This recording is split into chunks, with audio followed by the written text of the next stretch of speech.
Hey everybody, enjoy your viewing pleasure. The title of this story is now in the corner on the right-hand side of the screen. There is a person who receives many epithets and enjoys the greatest affection and respect. She was a star of empire and a spirit without precedent, a strategist without salt and an oath of great beings. This person's name was Ibelia Artina, the youngest daughter of Artina. She was not only the ruler of the empire, but the spirits were at her feet. She just wanted to have a wonderful relationship. In a way, she achieved her most desired goal. When she thought about her life, she exclaimed, "Wow, I'm dead. How did I get to this point?" She recalled being in the arms of her grandparents and relatives and living alone. Beatings were commonplace for her, and they were even harassed by debtors. She thought that all she could count on was to study. She believed she could walk down a sandy path, even if it wasn't a flowery path, and she believed that in this life she was not given to hoping for the best. She hoped she would be more comfortable next time. She pondered what kind of place this was, and wondered if this was life after death. It's not heaven. Could it be hell because I died without paying all my debts? She thought. She saw some man and thought it was God. She wasn't sure, but she assumed it was someone with authority and asked herself where she was. The man told her that she was a unique person and felt no pressure being in front of them. She replied that all her life she had been called a genius. He continued, "You're so stupid. You jumped into the water to save the water god, and I've never seen a person go that far after death." He explained that the water spirit had opened a passageway to travel between dimensions, and the water spirit was saved and came to her world. She was able to see the boy because she was very close to the passage he opened. She just jumped in to save the child without knowing it. She realized that she had died to save the water spirit and thought it was an unfair and senseless death. But she wasn't living the best life, in a world where she had nothing to love and nothing left. She was more concerned than just repentance. She asked if the child was healthy and saved. The spirit explained that spirits cannot live in a place where there is no one who believes in them. The spirits that had fallen from the place where he lived had to renounce because there was no one in her world who believed in spirits. But she had faith, and she jumped in without hesitation to save his son. Because of that, his son was able to not become a former instinct. He thanked her for that. He also apologized for her losing her life in the process and explained that they are beings who give as much as they receive. Since she lost her life trying to save the baby, they had to pay for it. He said that they wanted to give her life again as someone she loved. She asked if that meant she would be born again. He answered in the affirmative, but warned that soon all memories of her past life would be lost. She thought that she had never prayed to God, but if she could, she would ask him to make her family love her. She would be much happier if she wasn't born again. However, he replied that it wasn't necessary because she would get what she deserved. The Duke of Artin was sitting in an armchair. He was approached by a son named Cedric of Artina, the second prince of the Artina family. The son asked his father to rest for a while, assuring him that his mother and sister would be healthy. The father agreed. 7 hours later, after Cedric's mother entered the delivery room, they heard no screams. He hoped his father and mother were okay. "Princess Elysia Artina," said Hugo, and he answered her, "Wife, thank you so much for your hard work." She said that their little daughter was the princess he wanted so badly. Hugo promised that even if it was hard and raining, they would always be by her side. Even if the road ahead was difficult, he would pick all the flowers in the world and lay them at her feet. He thanked her for coming to them and told her that now she would be a child who would receive love. The poor baby was crying. She was terribly bored. There were babysitters watching her. She thought she couldn't play peekaboo with those dangling rattles anymore. The nannies didn't understand why the little mistress was making such strange noises. The servants assumed that she was in pain about something. They thought that the baby must be sleepy since it was already dinner nap time. The baby thought sleep again. For all day long it did nothing but sleep. She remembered the man's words that the memories of her past life were fading more and more each day.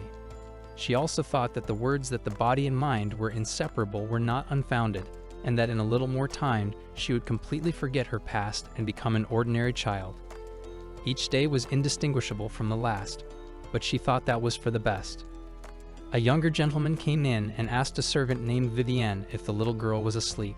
Cedric had visited the little girl's room too often.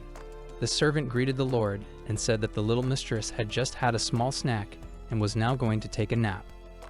The younger master asked to keep it a secret from his parents that he had come here as he was supposed to be in fencing class. Younger master said that he really wanted to see Ava, and he was willing to skip class for that. She was determined to seem cute to him for once. Young master asked Vivian if she thought Ava smiled, and he added that there was no one in the world cuter than their tiny Ava. He asked Ava to smile one more time. From the maids taking care of her, she learned a little about Artin's family. A maid asked another maid if she had seen the master, along with his sons, wearing bracelets made of thread. The maid said that the master had not sparred with the knights for 9 months because he was afraid the bracelet might break. She also mentioned that there was a popular superstition that if one wore a bracelet of very fine thread until childbirth and made sure that it did not break, a beautiful daughter was sure to be born. The father was looking forward to the birth of his daughter, so perhaps it is not a superstition at all. Arkin, the eldest son, left for the north to act as his successor. The maid remarked that how great it was that the mistress had such a strong elder brother. The two young masters have already become the envy of many young ladies of the capital. At such a young age, they pay so much attention to discipline and their duties. The servants said that they were simply the perfect candidates to be the next duke. The little girl thought that indeed they do pay attention to discipline and duties.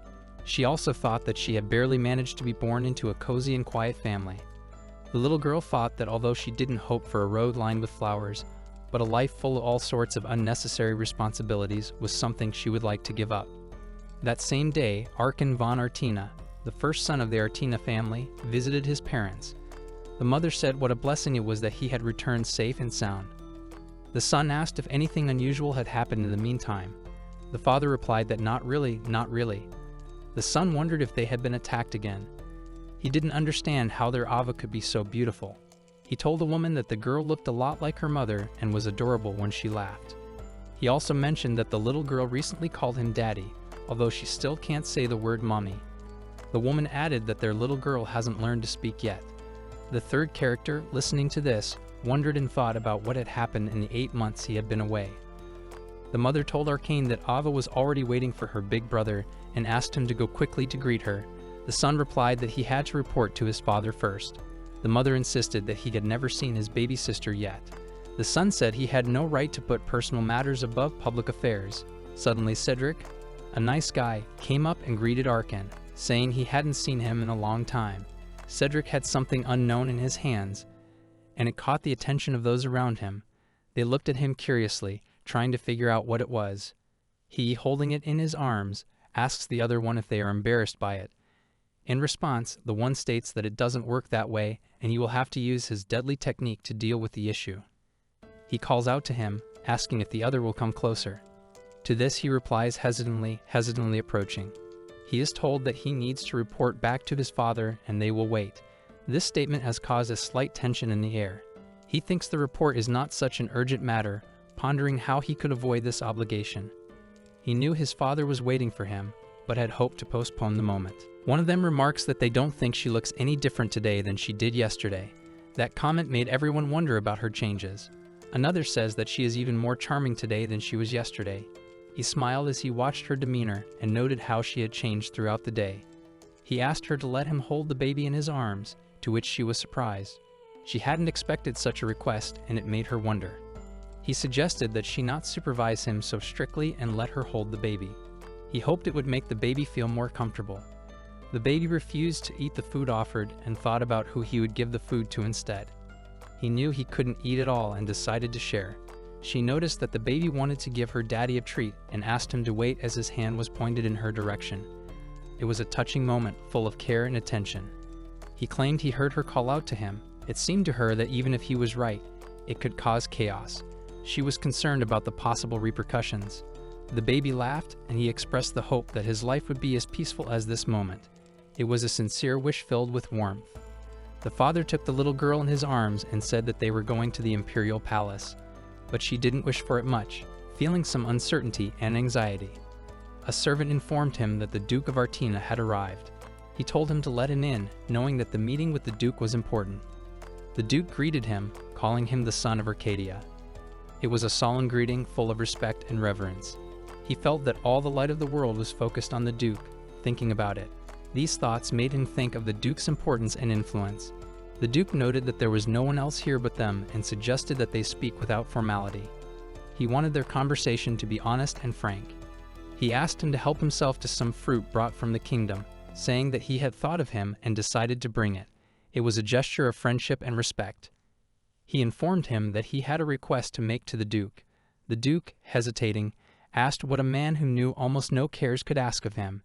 It was an unexpected turn. The Duke asked to borrow the banquet hall of the Imperial Palace.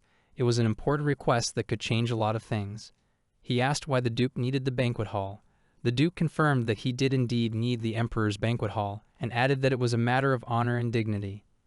He reminded the Duke that the hall is only used for events related to the founding of the Empire or the Emperor's birthday, adding that any sensible aristocrat knows on the blood of which family the Empire's well-being rests. The Duke expressed his confidence that no one would object to giving him the hall, though he added one however. He confessed that he was greatly amused at the thought that a man like the Duke would choose to break all the rules for the sake of the event. They discussed the increased affection between the two individuals. He expressed surprise at the suggestion that the Duke might have gotten engaged to someone. Duke asked why he would ask for a banquet hall for the engagement. The Duke replied that they could do it at the home estate as well. Her daughter's birthday was coming up in a month, and he thought about it ahead of time. He understood how important it was for her to have a special celebration that she would remember for a long time. He had been outraged to learn that the Duke wanted to use the banquet hall not for a wedding or engagement, but for his daughter's birthday party. It seemed absurd to him, and he could not contain his displeasure. He admitted that he liked it when the Duke decided to go out and participate in social events. The Duke, slightly annoyed by his reaction, offered to wait and looked at the fruit basket, noting that he would take it with him as his daughter would like it very much. She felt warm and cozy, and he noticed that she looked genuinely happy. These moments of joy filled his heart with pride and contentment. She was told to call for him, and he would be waiting. When she awoke, she saw him and was surprised, not realizing who it was. This stranger raised many questions in her mind. He asked if she was awake. She thought it was a dream and that Arkin was there. Realizing that it was a special day, he wished her a happy birthday, trying to make it truly memorable. He said he had gotten up early on purpose to be the first to wish her happy birthday. She remembered that today was indeed her birthday, and it filled her with joy and excitement. She was shown a new dress specially ordered for her. She was surprised and couldn't believe it was real. The dress looked gorgeous and was just right for the big event. She was told that she liked the dress very much, and added that she needed to put more effort on her fencing. She felt that there would be many duels and challenges ahead of her, and this made her want to become stronger. She addressed her as Mom, feeling warm and loving. Mom said that their little girl was just adorable today. He added that their Eva is so sweet and adorable. He wished his daughter a happy birthday and reminded her that he was the first one to congratulate her. She, smiling, replied in the negative, adding a note of playfulness to their conversation. This was followed by telling the little girl that she had to go to the Imperial Palace, and that was what her father had said. She reflected that this was her second chance and she should try to be kinder and more tolerant. She just wanted a quiet and peaceful life. She prayed that someone would quiet this family down and let her find her place in this world. She was surprised that he had ordered a new carriage for the occasion. He explained that he had to go into her grandmother's mink to turn the pumpkin and hunting tips, and that made her smile. He said that the young mistress was charming, just like her mother. She noticed that the young mistress also had golden hair like rays of sunlight, so she was like her father. He added that of course the daughter was touching, but he took this moment for His Majesty's benefit. She noted that this seat where the young mistress would sit looked as if it had been prepared for His Majesty the Emperor himself. He added that even for the Artin family, it was already too much. He ordered preparations for the trio, namely her and his sons, as well as young Mistress Artina. She exclaimed that His Majesty the Emperor had arrived. He asked them to stop, explaining that he had only stopped by in passing to wish his only friend a happy birthday. He exclaimed the name of the other, who was surprised. The other remarked that the first one was an organizer and would always be.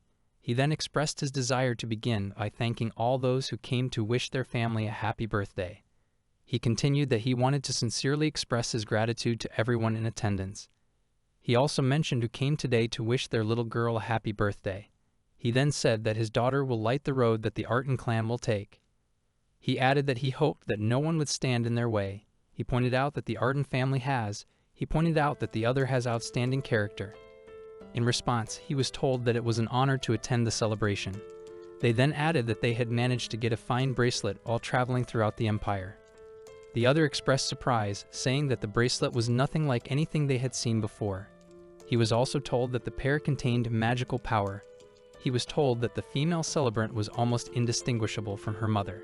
It then added that it was time to look at how much she resembled her wife. He thanked and remarked that if he was not mistaken, he would address the Earl of Cherry. The guest remarked that all she needed to do was change her hair color to pink, and she would be an exact replica of the Earl. In response, he was told that he could already tell by her blue eyes that she was the Count's daughter.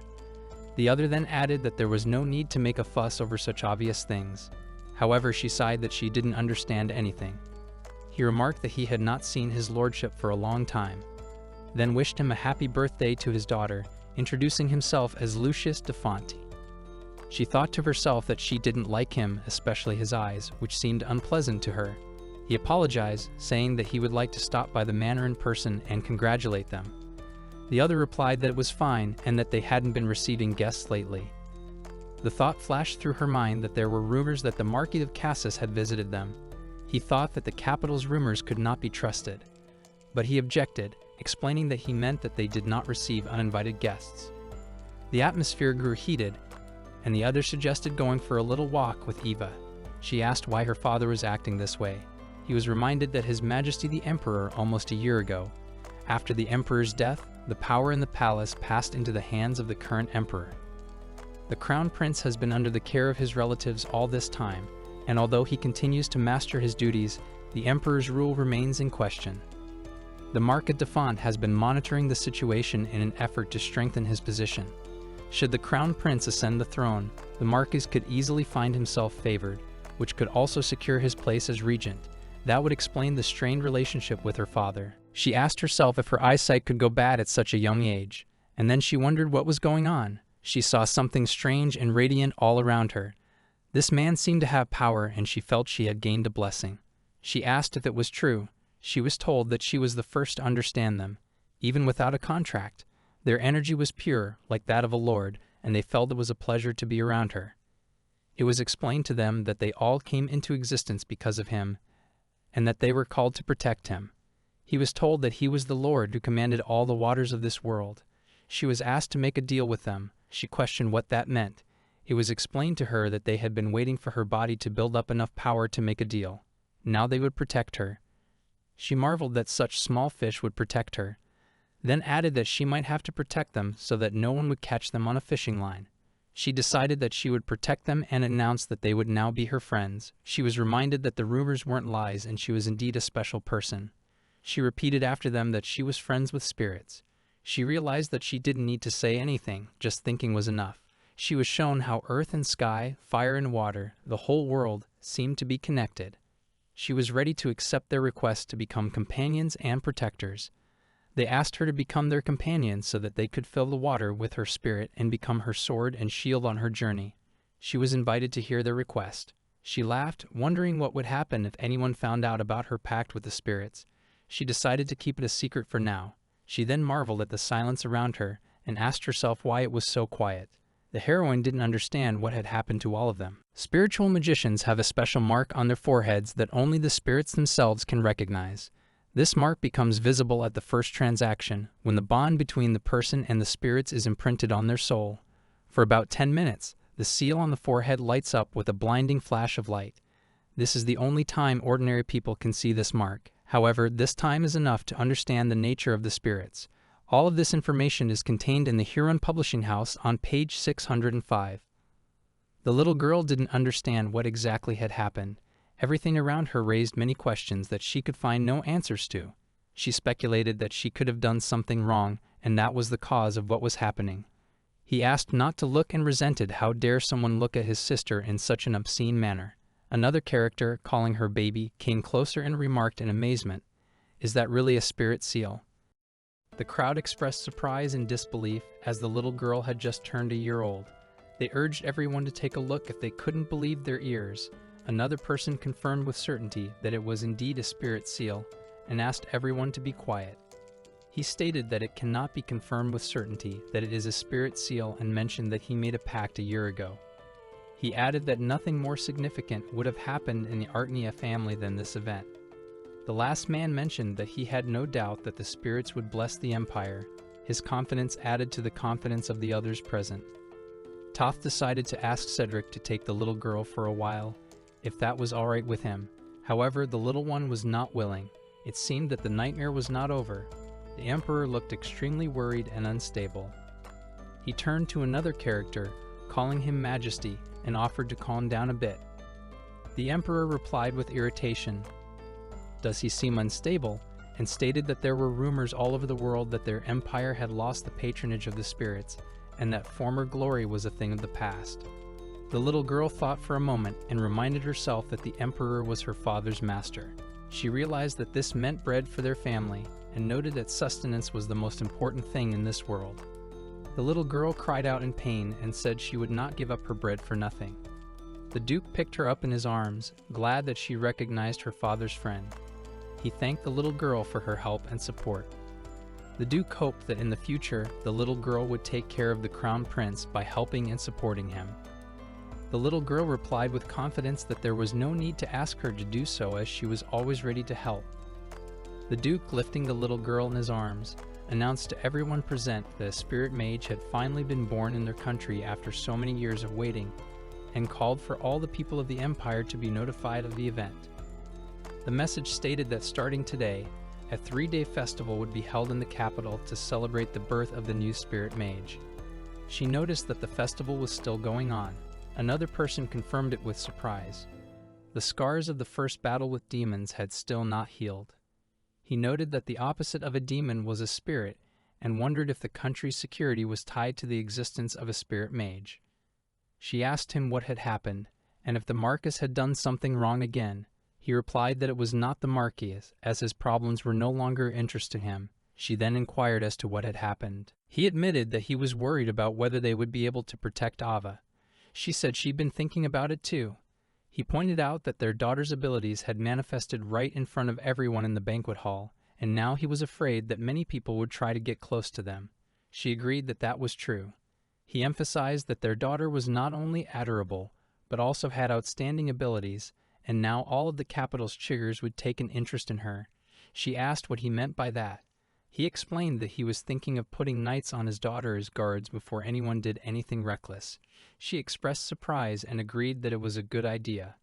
He offered to summon those types to the capital if they wanted to protect Ava. She agreed to his suggestion. He, upon hearing the news, informed his companion that they say it is as if they are choosing knights to protect their mistress. He wondered what this selection was. The other knight said with a smile that he declined to participate. He clearly did not want to engage in this task, preferring more active action. A third knight supported his comrade, explaining that he had declined for the same reason. He added that it was boring the capital, as there were no demons or troubles from the kingdom to make their lives more interesting. The fourth knight, upon reflection, noted that the young mistress looked a lot like her mother. He clearly felt respect and awe at this resemblance. He suggested that his companions buy a gift for their mistress, which was an unexpected and pleasant idea. One of the knights suggested an unusual idea for a gift. He thought that if dried ornaments were well prepared, they could be used as beautiful jewelry. The last knight, reflecting on the words of his companions, wondered what kind of person the young lady was. He was amazed and a little puzzled by her extraordinary qualities and abilities. The knights of Artina were powerful. It was no secret that even among the knights in the service of the emperor himself, they had no equal. Just to sit quietly in the capital enjoying all the benefits and repayments, they personally went to deal with demons in the northern lands. However, they were not famous for that. It had been 2 years since Duke Artin had sent his subordinates to the north, so that their presence would not cause trouble to others. It was a time when he decided that their mission and abilities would be most useful far from their native lands, where new trials and dangers could await them. The favorite pastime of Artin's subordinates was hunting the higher demons. They were true fanatics in this endeavor, constantly improving their skills and striving for new victories. Every day in the north for them was filled with tension and excitement. There were no other badasses like them in the north. Their reputation was known far beyond the duchy, and many were afraid to even mention their names, knowing that they could appear at any moment. The Duke thanked them all for their loyal service, recognizing their merit and contribution to the common cause. He realized that without their bravery and determination, many tasks would have been impossible. Years later, when they met, one of his subordinates joked that the Duke seemed to have turned gray during that time. In response, the Duke remarked with a smile that it was a wonder how his head hadn't gone gray at all from all the troubles and worries. When asked if there was any meeting waiting for him, the Duke shook his head negatively, adding that for now he had no time to rest. One of his subordinates said he would go and fetch someone, asking everyone to wait a bit. He disappeared into the crowd, leaving the others to wait impatiently. When the butler appeared, he asked why these uncouth dogs had been summoned, expressing his surprise and displeasure. He was used to more refined guests and had not expected to see such rugged warriors. A girl with a basket of berries passed by and asked who they were, looking curiously at the assembled knights. Her eyes glittered with interest. The butler introduced her to Duke Artin's subordinates, explaining that she was their guest. He added that she played an important role in this house. She explained that they had sworn an oath of loyalty to her father and now served under him. She proudly clarified that they were knights protecting her family. One of the knights, introducing himself as Twain, called her mistress and informed her that he would be her personal bodyguard. She repeated the word bodyguard in surprise, trying to comprehend her new position. The other knight, in an attempt at a joke, offered her perhaps the head of an work. She was surprised and even a little frightened by such an offer, not expecting to hear such a thing. She said she carried nothing in the presence of her mistress, and one of the knights, laughing, remarked that now they would not travel north again. Her thoughts swirled, and she realized that this was not as much fun as it had seemed at first. The little girl made a gift to one of the knights, which was received with surprise and joy. It was wonderful and touching, symbolizing their friendship and mutual respect. The Knights of Arkin report their return and greet her ladyship, expressing their loyalty and willingness to serve further. Their loyalty has been unwavering despite all the years that have passed. One of his subordinates reported his arrival, trying to look as confident and solemn as possible. He hoped his timely arrival would be noticed and appreciated. She wondered if perhaps the Duke was now feeling anxious and worried about what was happening. Nevertheless, the subordinate confirmed that he had reported his arrival without omitting any important details. The other subordinates who were also present curiously asked what exactly he had just said. After laughing at his words, they began to discuss the situation amongst themselves. The subordinate, in turn, thought that something interesting and unusual was about to happen. She, in turn, called him cute, and he, surprised by this treatment, remained silent. One of the subordinates thought to himself that she was indeed lovely and charming in her demeanor. When another subordinate appeared, she joyfully shouted "Daddy" and threw herself into his arms. He was clearly touched by such a warm greeting and responded to her with equal joy. She had been told that a permanent bodyguard only required one person who would always be there to protect her. This caused her to think about who exactly could fulfill that role best. She called a break and decided to go for a walk to get some rest and unwind. This allowed her to regain her strength and prepare herself for further action. When asked what she was doing at the training ground, she answered simply and without further ado, as she always did. Her actions were straightforward and clear, which commanded respect from those around her. She never tried to complicate situations, preferring to act quickly and decisively. She noticed her adventure purse and wondered if her mistress seemed to be going on a casual picnic rather than a serious adventure. This made her smile, for she knew how important it was to relax sometimes and enjoy the simple pleasures of life.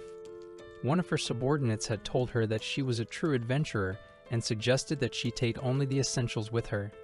It was wise advice that she decided to take to heart. She realized that when traveling, it was important to be prepared for everything, but not to overload herself with unnecessary things.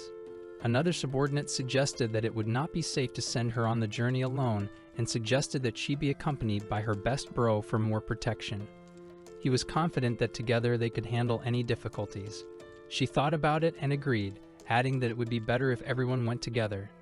This decision seemed the most sensible to her, as it was always easier to deal with surprises and challenges in a team. The subordinates confirmed their willingness to fight demons for her, but first offered to tell her about their past adventures. They wanted to share their stories and learn more about the upcoming trials to be better prepared. At this time, the butler politely asked her if it was time to return to the training ground for more training. He knew that preparation for the upcoming events was very important and wanted to make sure everyone was ready for action. The subordinates were surprised by his question and disagreed, not understanding what he meant. It seemed to them that now was not the time for training when there were so many important things ahead. They did not notice that at that moment the lady had almost been knocked down, and now the question was, who was worthy to become her bodyguard and protect the young lady in the future? That question remained open, and everyone felt responsible for her safety. The young man said that the other was too young. He looked at him with a serious look, expressing his concern. He thought that it probably wouldn't work out. He was sad and lowered his gaze, realizing that his dreams might not come true. The other suggested he could grow anywhere in the future. He smiled, trying to cheer the young man up and give him hope for a better future. The young man asked to take care of their light. His voice was full of respect and trust. The young man tried to run away but fell. He ran as hard as he could, but he stumbled and fell to the ground, feeling pain and despair.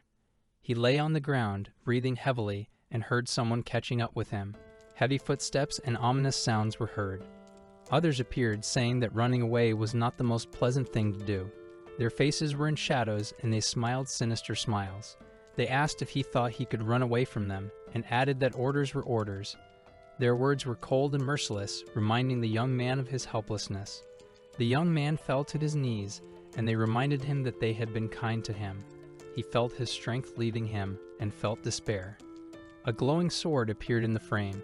The weapon glittered and instilled fear, reminding him of the danger ahead. The other said that if he wanted, he could follow it. His voice was soft but determined, offering the young man a path to salvation. He called him a ray of light in the pitch darkness. There was a sense of sincere gratitude and hope in his words. He remembered that he had brought him out of poverty and made him a respected knight. He saw before him a bright future full of dignity and honor. The young man swore an oath to him. His oath was solemn and sincere, reflecting his devotion. The young man remembered that his body and soul belonged completely to his master. He realized his total devotion and loyalty. The next morning, the sun was already high. Ava, still in bed, said that it was morning even though she was wrong. Rays of sunlight streamed into the room, reminding her of the beginning of a new day. Someone reminded her that she had recently claimed to be an adult. Those words came with a slight smile and a joking tone. She thought she had changed her mind. Her thoughts were full of doubt and change. Someone took her in his arms. It was a gentle and caring action filled with warmth. She wondered who it could be. Her eyes were filled with curiosity and wonder. Someone offered to take Cedric's hand in hers. It was a friendly and affectionate offer, inviting trust. She was still a child, though she was a toddler in the morning and an adult in the evening. Her thoughts were full of contradiction and confusion. She said it was morning, and that meant she was a child, to which she was answered that nothing had changed. Her words were full of childish naivety. Ava was still a child. Her childlike directness and innocence was obvious. She was surprised to see something. Her eyes widened with wonder and curiosity. They soon discovered that it was an invitation in the name of Evelyn von Argilia. The invitation was beautifully designed and exuded importance. The young man said hello and punched the other man, shouting, "Morning." The man did not have time to react and was thrown backwards, screaming in surprise and pain. The surprised young man looked stunned and exclaimed what it was, with an expression of utter bewilderment on his face. The little mistress ran happily, smiling broadly and holding out her arms, shouting Harold. She was clearly happy to see him and was glowing with joy. Harold picked her up in his arms and greeted Mistress, lifting her up with a smile. They both laughed, enjoying the moment.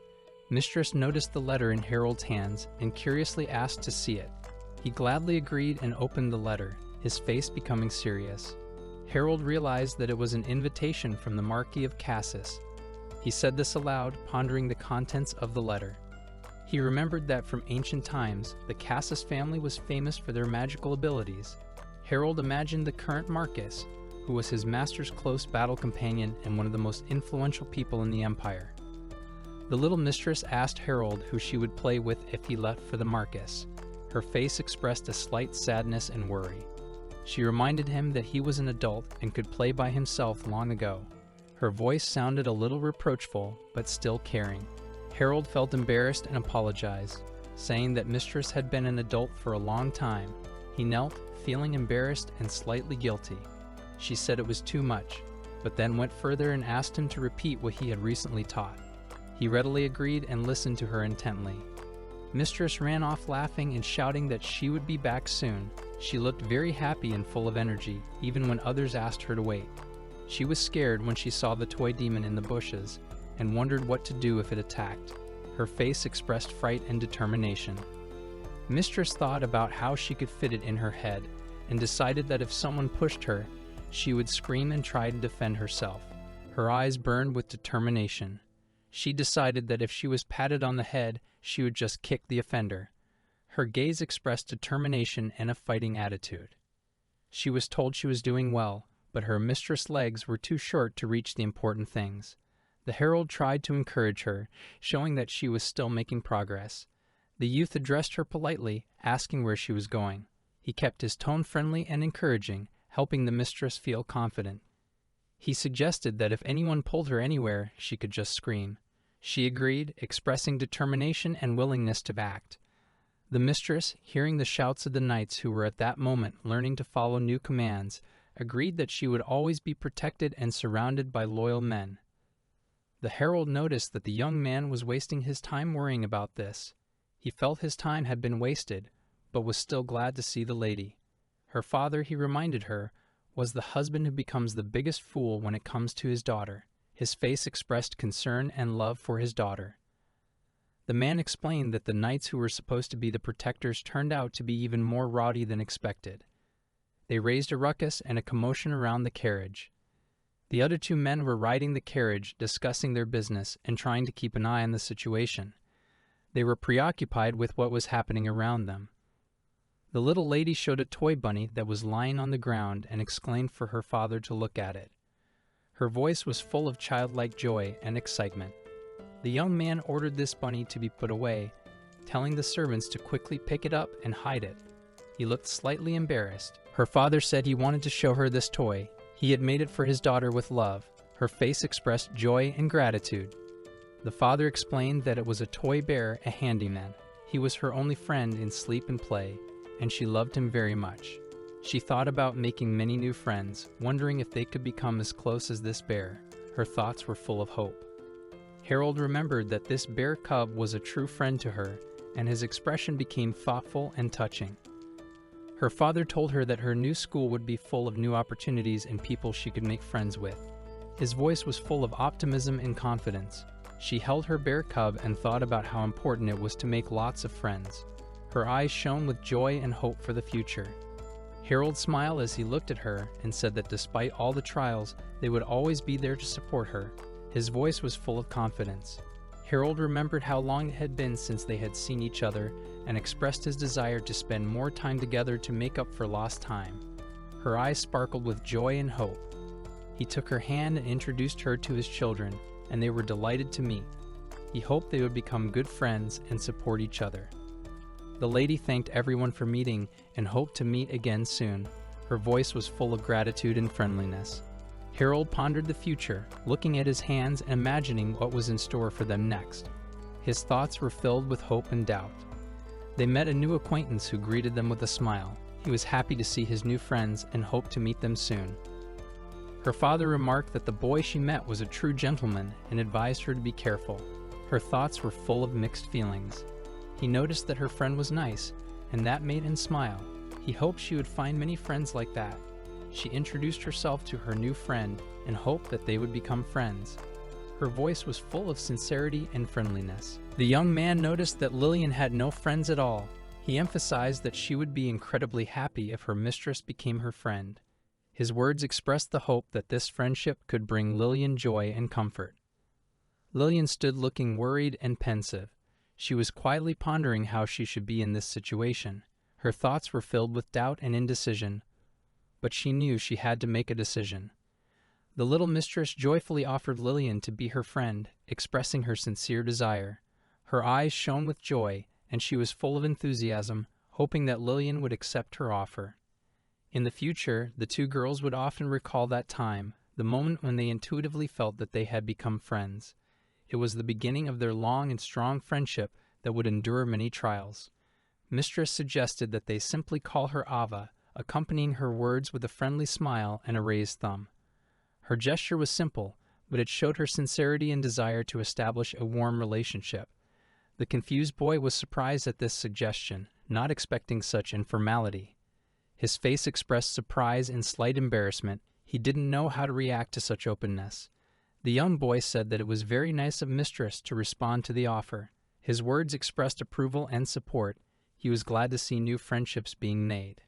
Harold admitted that he was glad to see Ava grow and develop. His heart was full of pride for her, and he marveled at her progress and accomplishments.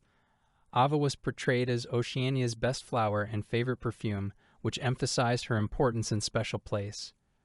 Her image was filled with light and warmth. She was the epitome of beauty and kindness. The young man looking at Ava noted that she was immediately different from Lillian, like a small star. Her brightness and uniqueness was obvious to all who saw her. Her brother warned someone not to dream about something, saying that if they didn't want to be helped to the other side of the world, they had better listen. His words were full of seriousness and warning. He wanted to protect his loved ones. The young man said that he liked older women, and in this case a mature lady was much better than a small child. He speculated merrily about it, enjoying the conversation and expressing his preferences. Harold, sitting in the room, reflected on how Ava was doing and expressed his thoughts on her experiences. His reflections were filled with concern and worry for her. The young man suggested that Ava take up fencing, expressing determination and interest. His suggestion was unexpected, but he was enthusiastic and willing to help. Ava said she would stay here, adding that it would be interesting, her voice sounding confident and excited. She was ready for new challenges and was not afraid of difficulty. Lillian joined Ava, saying she would be with her, her face expressing determination and friendliness. Her support was important to Ava. They were ready to overcome all obstacles together. The young man asked the children to be careful and call him immediately if anything happened. He was worried about the girls' safety and wanted to be there to help them if needed. Ava confidently stated that she could stand up for herself, her voice full of confidence and optimism. She felt she could handle any situation. The young man remarked that he hoped nothing would happen to the girls. His thoughts were filled with worry. He was genuinely worried for their safety. A couple of children noticed Ava, expressing surprise at her appearance and calling her Duke Artin's daughter. Their reactions were full of admiration and curiosity. They discussed her beauty, noting how her hair was shiny, her appearance was admirable. Ava attracted attention with her looks and charm. Ava felt uncomfortable realizing the attention on her and didn't know how to react properly. She tried to remain calm, but inside she felt embarrassed. Maureen Karen introduced herself as Count Karen's daughter and said she had heard a lot about the lady. She suggested that she come to their house for tea, expressing her desire to get to know her better. Ava was a little confused, but still responded politely, introducing herself and expressing her pleasure at meeting her. Her words were full of sincerity and friendliness. The other girl introduced herself as the daughter of the Marquis of de Fonte and said that Ava had not quite understood the rules of etiquette yet. Her words were full of arrogance and contempt, which confused Ava. Ava, trying to figure out where she had heard that last name, suddenly remembered that de Fonte was the same slippery type she had been told about. She was shocked and frightened to realize who she was dealing with. Ava realized that there was a lot she didn't know yet, but she wasn't about to be ashamed of her youth. Her face expressed determination and willingness to learn. Ava remembered how she had learned that de Fonte was the slippery type. Her face expressed alarm and worry, for this discovery had changed her perception of him and added new fears. She was amazed that Lillian was copying her father exactly, which gave her a shock.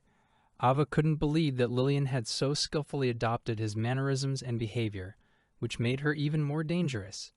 Lillian was enjoying the moment, her face expressing mock confidence. She was clearly feeling in her element, knowing that her behavior was causing confusion and fear in those around her. Ava thought that Lillian was clearly not shy and was acting like a little devil, which surprised her. Her behavior was brash and defiant, which further alarmed Ava. Lillian didn't hesitate to activate her magic, creating sparks around her and causing a burst of energy. She was demonstrating her power and confidence in her abilities. Ava was amazed that Lillian was stronger and more powerful than she thought. She didn't understand why Lillian wasn't reacting to her words, which only made her more anxious. Lillian proudly declared that she was the daughter of the most powerful person in the Empire. Her words sounded confident and commanding, which emphasized her importance and influence. Ava remembered that Lillian was the first beauty in the country and the future queen of the social circles, which increased her anxiety. She now realized that she was dealing with a very powerful and dangerous person. She realized that all the beautiful words about Lillian were lies. Her face expressed anger and disappointment, realizing that she had trusted a person who didn't deserve it. Remembering the incident with the broken mirror, Ava realized that she hadn't felt such fear before Lillian came along. Her life had become much more complicated and dangerous with her appearance. Ava remembered how about a year ago she had been alone with herself, stripped of everything she had. That memory reminded her of her vulnerability and strength at the same time. The moment she celebrated her first birthday, her country knew her as an heiress. She realized that there were high expectations for her, and that made her situation even more difficult. She realized that she had many hopes and expectations, but now she felt vulnerable. Her confidence was shaken, but she knew she had to keep fighting. Lillian stated confidently that the Artin family would soon fall.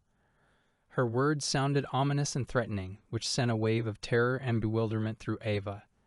Ava couldn't believe her ears, her face expressing horror and bewilderment. She hadn't expected such words from Lillian and didn't know how to react. Lillian laughed gloatingly as she saw the reactions of Ava and her friends. Her laughter only added to the tension and fear among those around her. Ava was outraged that Lillian dared to insult her knights, her face expressing determination. She couldn't let anyone treat her men like that. Her friend tried to calm Ava down, expressing concern. She knew Ava needed support and comfort in this difficult moment. Ava was determined to protect her knights, her gaze full of determination. She was ready to fight for her men despite all the dangers. Lillian was surprised to notice that Ava was stronger than she thought, and it caused her confusion. She had not expected such resilience and strength from Ava.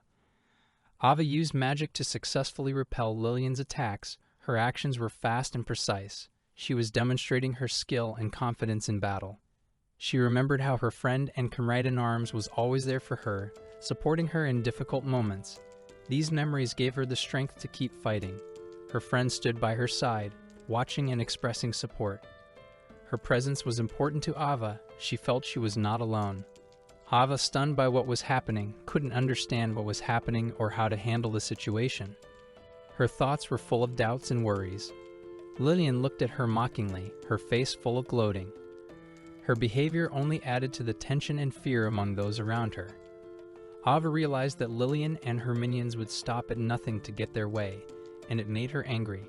She knew she had to do something about it. Her friend realized that they were facing a powerful adversary, which made him uneasy.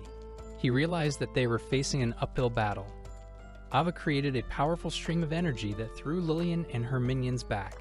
She showed her strength and determination to protect her friends. Feeling the support of her friends, she realized that she was not alone and together they could handle any threat. Her confidence grew with each passing moment. A friend came closer and asked with concern if she was okay. His attention and care was important to her, and she felt she could rely on him. Ava assured him that she was fine, adding that they should continue to fight together. Her words were full of determination and confidence. She used magic to create a protective barrier around herself and her friends, her face expressing confidence. She knew she had to protect everyone she cared about. Ava was determined to find a way to stop Lillian and her minions immediately, to protect her country and her friends. Her resolve was unwavering. Her friend expressed her willingness to help, her face glowing with determination. She was ready to support Ava in this battle. Ava realized that each of them had a role to play in this battle, and that they had to work together to win. Her confidence in her own strength and that of her friends was undeniable. Confident in her own strength, she prepared for the next step, her eyes glowing with hope. She knew that together they could overcome all difficulties and defeat the enemy. Ava lay on the ground crying and calling for her brother. Her face was full of despair and tears, unable to cope with the emotions overwhelming her. Hearing Ava's cry, Haran rushed over to help her. He quickly approached, ordering the two knights to immediately take Ava to safety. His actions were decisive and confident. Haran's expression was one of anger and determination, his face expressing fury. He said that they must do something immediately to protect Ava. His determination was genuine. He wasn't going to back down. Arkin stood to the side, ready for battle. His gaze was directed forward and his sword glowed with magical energy. He was focused and ready for any outcome. Haran and Arkan were in a tense position, ready for a clash. Their faces expressed determination and confidence. They knew they had to fight to the end. Ava was finally relieved when her brother and friends came to the rescue. She hugged her brother, feeling his protection and support, her heart filled with gratitude. Arkan prepared for battle, his face expressing determination and readiness for action. He ordered to stop standing and begin to act, his words sounding confident and firm. Dentalian, the opponent standing in front of Haran, made him uneasy and afraid. Haran realized that fighting against him would not be easy, but he was ready to accept the challenge. Haran thought about what to do in this difficult situation, and his thoughts were filled with doubt and anxiety. His face expressed uncertainty, but he knew he had to make decisions quickly. On the other hand, the opponents were already preparing for battle, their faces expressing confidence and readiness for battle. They stood prepared to attack. Their determination was indestructible. At this moment, a strong enemy appeared on the battlefield, whose presence caused everyone to be shocked and afraid. Her face expressed surprise and horror. She couldn't believe what was happening. She realized that the situation was becoming increasingly dangerous and unpredictable. Her heart was full of anxiety and fear for her life and the lives of her friends. She realized that the outcome of the battle was not predictable. The Duke, who arrived at the battlefield, expressed his surprise at what was happening. His face expressed seriousness and concern. He realized that the situation required immediate action and that there was no time to think. Seeing the demons attacking the humans, Ava was shocked and frightened. Her heart was beating in panic. She didn't know how to deal with this threat. Haran, seeing that the demons were threatening his sister, ordered everyone to immediately retreat and rescue Ava. His face expressed determination and anger. He was willing to do anything to protect her. Ava tried to understand what was happening. Her face expressed confusion and fear. She couldn't believe her eyes. The situation seemed unreal to her. Arkan continued to fight. His sword was glowing with magical energy, and he was preparing for the next strike. His face expressed determination and confidence. He was full of resolve. The Duke was thinking about how to protect his daughter. His face expressed determination and concern. He realized that the situation required immediate action and that he had to be ready for anything. The Duke's knights stood at the ready for battle. Their faces expressed determination and confidence. They realized that they must protect their lord and his daughter at all costs. Haran continued to fight, his sword glowing with magical energy, and he was ready for the next strike. His face expressed determination and confidence. He was not going to retreat. The demons were attacking the humans, and everyone around them was panicked and afraid. Their faces expressed terror and worry. The situation was critical, and everyone felt that their lives were at stake. Ava, seeing what was happening, was trying to figure out what to do. Her face expressed confusion and fear. She couldn't believe her eyes and didn't know how to handle the situation. Haran, seeing that the demons were threatening his sister, ordered everyone to immediately retreat and rescue Ava. His face expressed determination and anger. He knew he couldn't let them harm her. Ava continued to cry and call out for her brother. Her face was full of despair and tears. She needed his support and protection. Haran walked over to Ava and put his arms around her, comforting and protecting her. His face expressed care and tenderness. He was willing to do whatever it took to make her feel safe.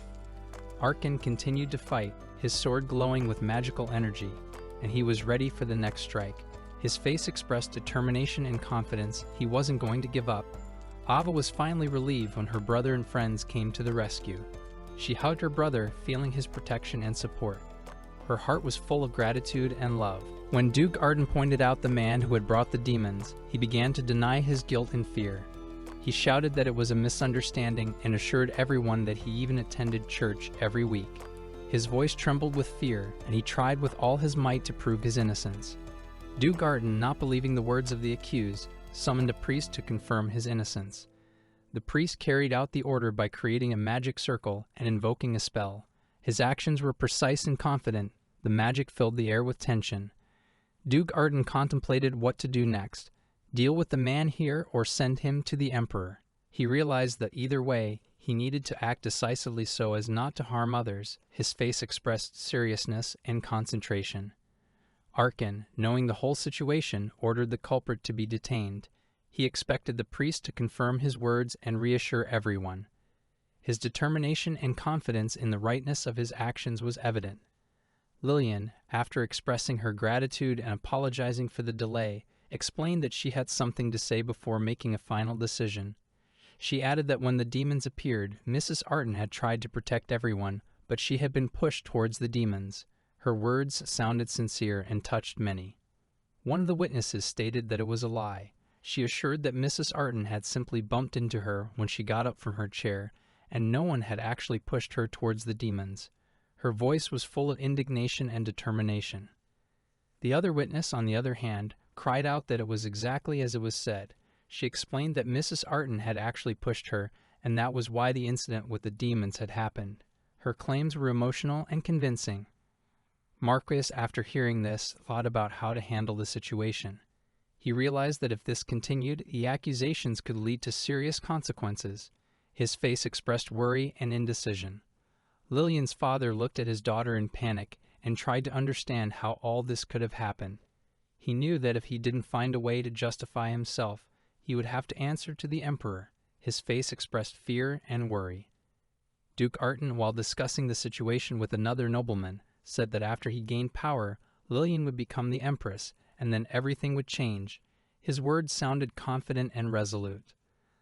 The Lord promised to cover Lillian and protect her from all accusations. His determination and confidence gave her hope.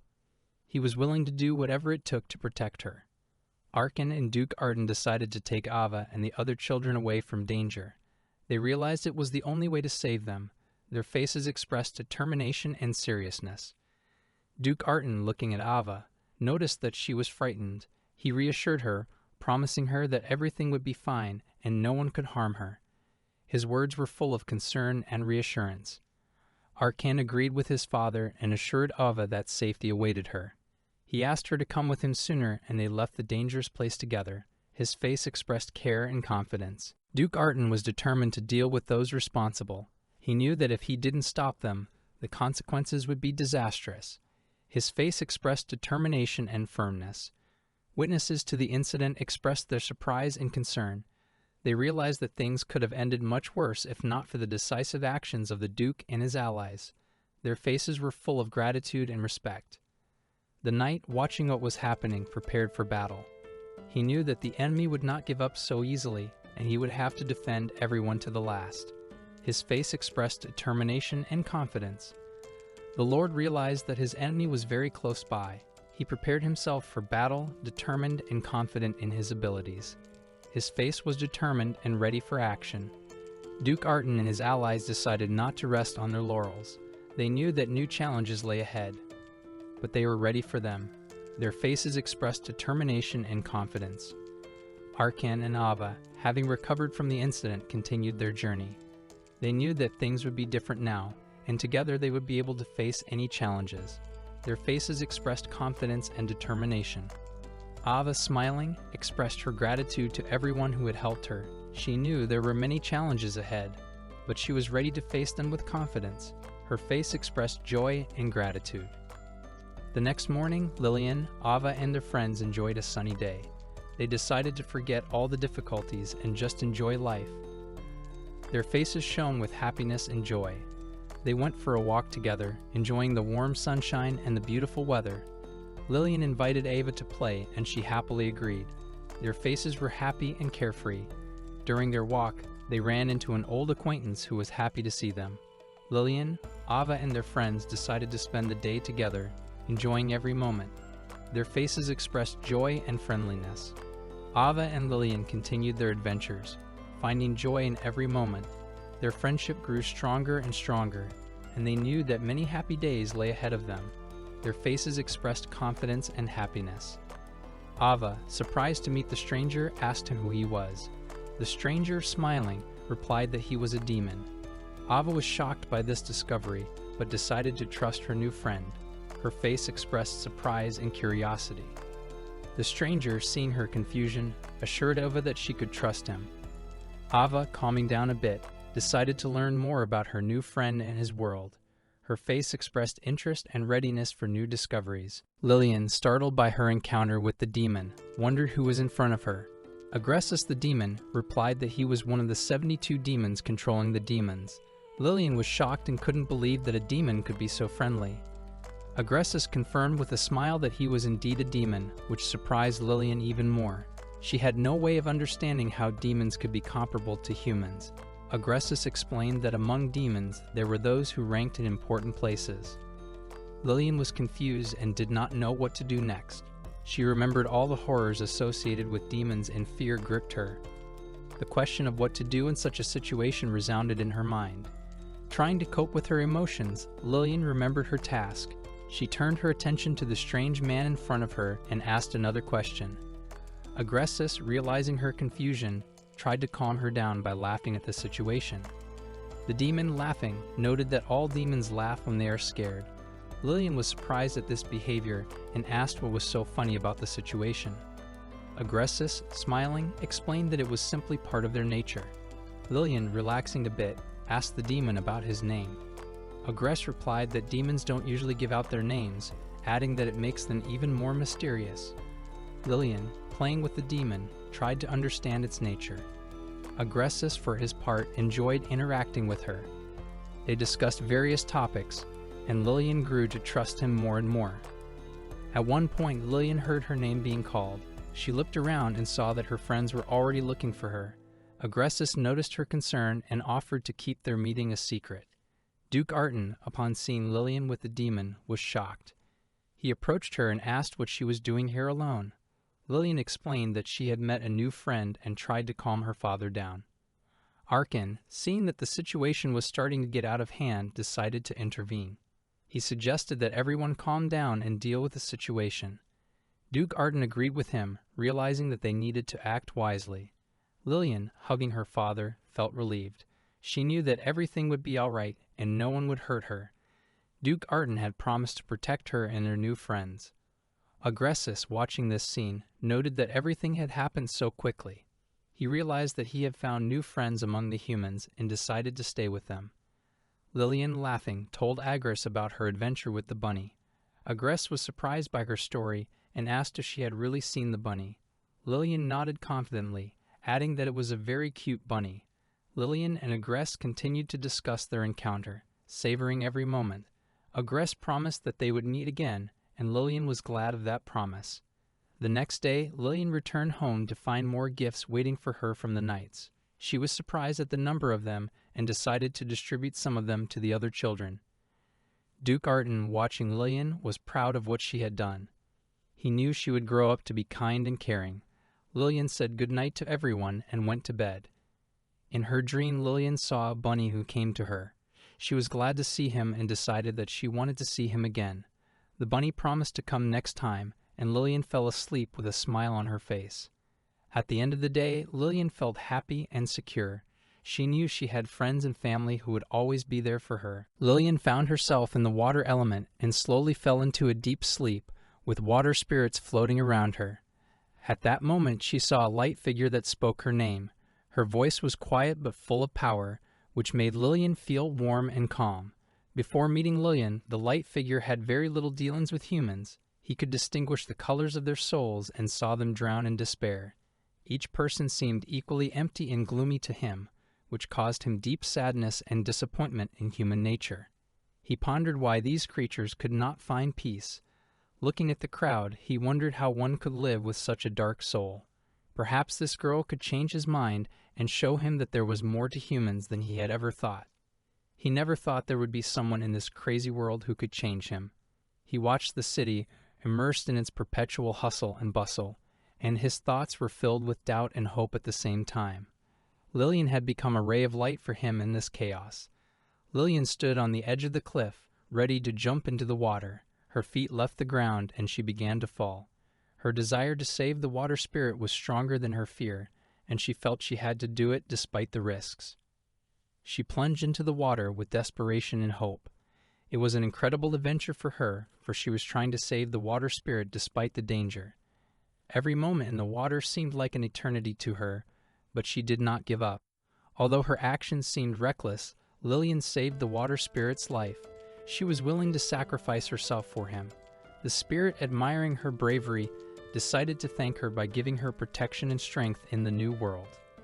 The light figure decided to vouch for Lillian's safety in the new world. She was given the gift of a new life, even though it was hard. She knew she had a difficult journey ahead of her, but she was willing to accept it. Lillian dedicated her life to saving others without sparing herself. She accepted her fate and knew that her efforts were not in vain. Each creature she saved filled her heart with joy and pride. The light figure watched Lillian and thought she would be happy with her new gift. Despite her hardships, Lillian smiled. Her soul was filled with light and kindness that she radiated around her. The golden color of her soul did not change. She chose to live with joy and a smile despite all the trials. For her, the most important thing was to bring happiness to others, and she was not afraid of the difficulties in her path. Lillian was consumed with happiness and watching the spirits. She felt safe and happy with her surroundings. Her days were filled with wonder and discovery. She used her gift to help others. Protecting them with magic, she saw her world change for the better. Lillian knew that her efforts were not in vain, and that gave her the strength to continue. She never regretted her choice. It was important to her that her loved ones were safe. Lillian hoped that one day all her dreams would come true and she would see a world full of happiness and peace. Agressus, watching Lillian, realized that her fate was sealed. He knew that she would protect her loved ones no matter what. Lillian became an example of courage and strength to him, inspiring him to his own exploits. Lillian rejoiced in each new day. Her life was full of amazing moments and new encounters. She knew there were many more interesting and exciting things ahead of her.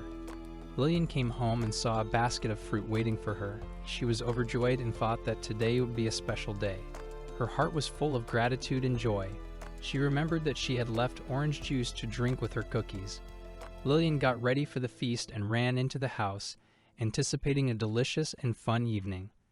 She knew tonight was going to be delicious and fun. Lillian savored every moment and rejoiced in her simple but happy life. Her soul sang with happiness and contentment. Ava looked worried as she stood outside looking around. Her anxiety was growing, and she wondered what had happened, and if thieves could have gotten into their secret hideout. She sensed that something was wrong and looked for confirmation of her fears. The servant explained that yesterday he thought he had drunk all the orange juice, so he brought more. Today, however, both the cookies and the grape juice were also missing.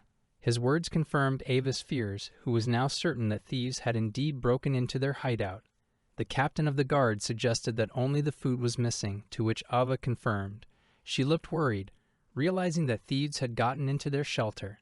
The situation seemed increasingly serious to her, and she felt the need to take action immediately. One of the guards suggested that perhaps the thieves might have gotten onto their property because of the piglets. Ava, upon hearing this, became angry and decided that she would not forgive the thieves for their insolence. Her determination to catch the intruders only grew stronger. With determination in her eyes, Ava announced the start of the hunt for the thieves. She came up with the idea of using cookies as bait to catch the intruders. Her plan was simple, but she believed it would work. When the guards came to get the cookies, she yelled to them that the traps had been set. Then, while in the room, Ava felt sleep wash over her. Her body needed rest, but her mind was full of worry. Suddenly, Ava woke up and realized that the cookies and juice were missing again. She angrily thought that the thief hadn't come yet. She realized that her plan hadn't worked so far and she needed to act more decisively. Ava decided that she had to catch the thief. She disguised herself and prepared to meet him. She clenched her fists tightly and ran towards the noise, her determination growing with every step. She walked into the dark room, holding her decoy in her hands. Suddenly she heard footsteps and realized someone was approaching. Her heart beat faster, but she tried to remain calm.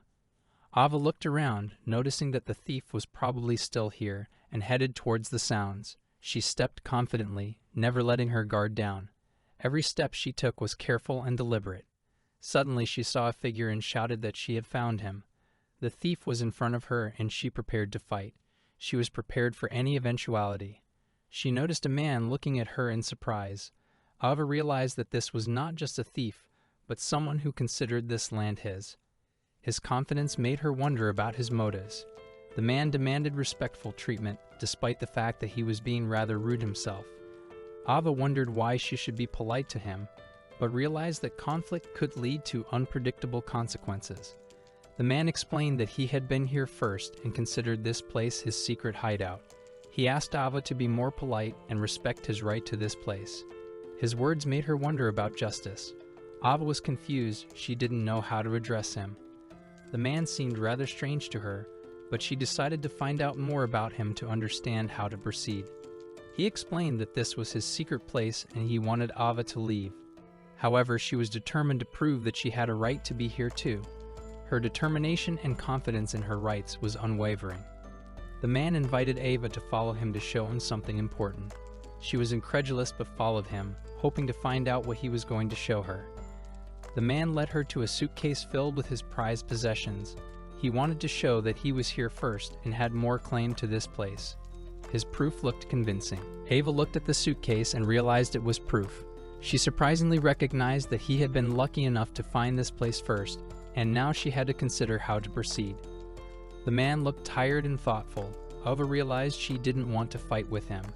She decided it was time to be more friendly and find a way to coexist peacefully. Ava was embarrassed to realize that she needed to be more polite. She realized that their fight was for nothing and decided to compromise to avoid further conflict. The man suggested that they could share the place and live here peacefully. Ava agreed that it would be a good solution that would allow them both to use the hideout. Ava stood and pondered how they could live together. She thought that cookies and juice might be a great way to become friends and suggested they start there. The man smiled and said that was a good idea. Ava felt she had made a new friend and was pleased with this outcome. Their life together in the shelter seemed possible to her now. They decided to work together to make their shelter even better. Ava realized that friendship and cooperation were essential and that together they could accomplish a lot. Ava and the man watched the sunset, planning for the future. They were sure that there would be many adventures and new discoveries ahead, and that their friendship would only strengthen them. When the heroine found herself in an empty room, she started calling for her brother. He stood next to her and called her name as well. She looked worried, her breathing heavy. Meanwhile, the thief she feared continued to walk around the quiet and cozy place he had unceremoniously entered. He pictured her as a flower among beds full of precious stores of goodies, and there was no way he could get rid of her, which annoyed him. The heroine's brother, in order to save her, decided to immediately go to battle with the thief. He asked her to hide and not come out until he dealt with him. The heroine at this time was among the flowers, pondering what was happening. She couldn't believe that someone was threatening her secret hideout. She was determined to protect her place. Her brother, looking at the map, realized that the thief was indeed threatening their hiding place. He promised to train his sister to defend herself, and he planned to deal with him personally. He was determined and angry at the thief. He was outraged that someone dared to threaten their family and was going to find the thief. The heroine thought about how she could help her brother. Meanwhile, the thief was preparing for his meeting with them, planning his actions. He couldn't understand why he had to respect those who threatened his plans. In the kitchen, a chef named Seth was busy making preparations. The heroine approached him and asked if he was too busy. She wanted to try making scones to treat her family members with. Seth was delighted with her request and immediately agreed to help. The heroine was happy that her revenge was slowly coming to fruition. She asked Seth to show her how to make the dough. Seth showed her all the ingredients and the cooking process. The heroine thanked him and set to work. The heroine was determined and tried to do her best. She wanted to make perfect buns so that everyone would be happy. She asked for help from a water spirit named Udona. Udona helped her by telling her what to add to the dough. The heroine was grateful for the help and tried to follow the instructions. However, she was afraid that the adults might interfere with her plans.